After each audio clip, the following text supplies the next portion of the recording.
before we had released the Everglow, we got asked to come over and play a concert in Japan. It was our first time that we got to step outside of the U.S.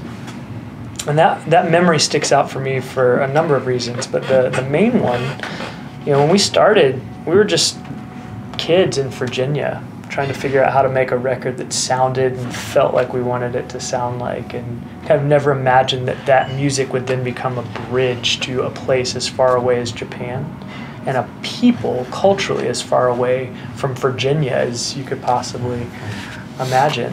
And so to have that experience, I remember taking off in the airplane just being like, man, this is crazy that we get to travel around the world, to this place that we don't have a record out over there. It was just fans from the internet. Yeah. And all of a sudden we're in Tokyo and we're playing this sold out show in a small club, but it was packed, and all of these Japanese faces full of just joy and life singing every word back to us. And I was just like, how did this happen? Like, what a moment. And then got off stage, kind of like making our way back out to meet people and kind of sign stuff and just connect with people. And this is when the aha moment happened, because trying to have conversations, I just realized that they didn't actually speak English in a way that they could carry a conversation, and yet they had just sung every word to these songs back to us, like with all of their might, like it meant something deeply. And it was just for me that moment where I realized firsthand how powerful music is as this bridge to connect with other people in a way that like crosses those boundaries of ideology or culture or distance, and actually really allowed us to connect on that deepest level with people in a way that really just, it transcends logic. Like it's something that is deeper than, something you could write a formula on a page about. It's like strange and mysterious and beautiful. Mm-hmm. Especially when it's like the first way you communicate. Yeah. Because like I remember that same moment, and from Toledo to Tokyo was on our first song on the Everglow. So like obviously being in Japan has had an effect on us time and time again. It's like feeling like people were learning the language of like the English language through our, because I remember like looking at those faces, and there's a little bit of a lag. They're behind me singing because they're like almost thinking about what these words mean, in their language and how to sort of like interpret. And then fast forwarding to our very last show in Tokyo, I remember walking on stage and there were these 3 little Japanese girls up front, and they were sobbing because they didn't know when they were going to see us again. And just that was so sweet.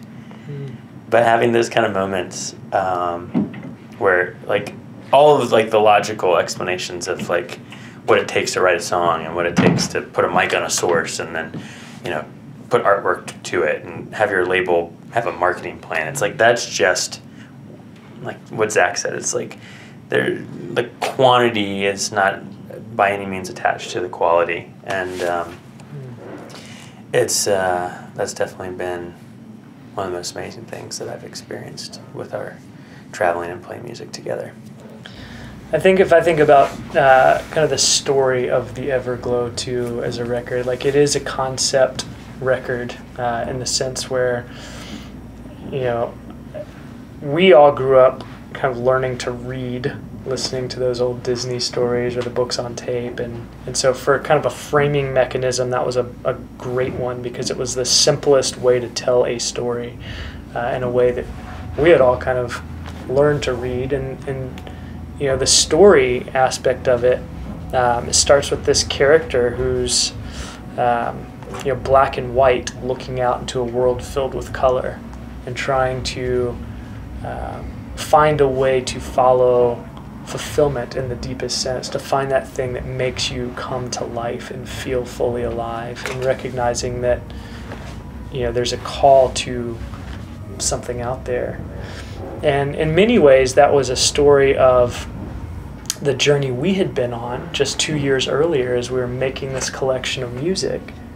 And then going out to share it, to like play these songs night after night and hope that they would connect with people, and then find that they did, and that the more that that energy was exchanged and shared, the more that we went out, you know, people responded and they brought their friends, and all of a sudden, you know, the energy of it just grew and grew. You know, so 2 years later, reflecting on that, the Everglow really was this story of just the fulfillment that came from following a dream into the world to make it a reality. Yeah. And so, like, you know, there are all these little twists and turns that kind of happen, and as the character is kind of finding, you know, his way into fulfillment. And it really, you know, it's, in the record is this point in the song called "The Ocean," where there's kind of this surrender to almost like the solitary part of the journey, and an invitation into kind of a community. And so many people interpret that and however they need to, but it's that sense that, wow, all of a sudden we're not alone in this. And Nice. kind of the beauty of true friendship or true connection, whether it's with a person or with, you know, your pursuit of truth in the world, or your pursuit of whatever it is that you're feeling like you were put here to do. Like, I hope that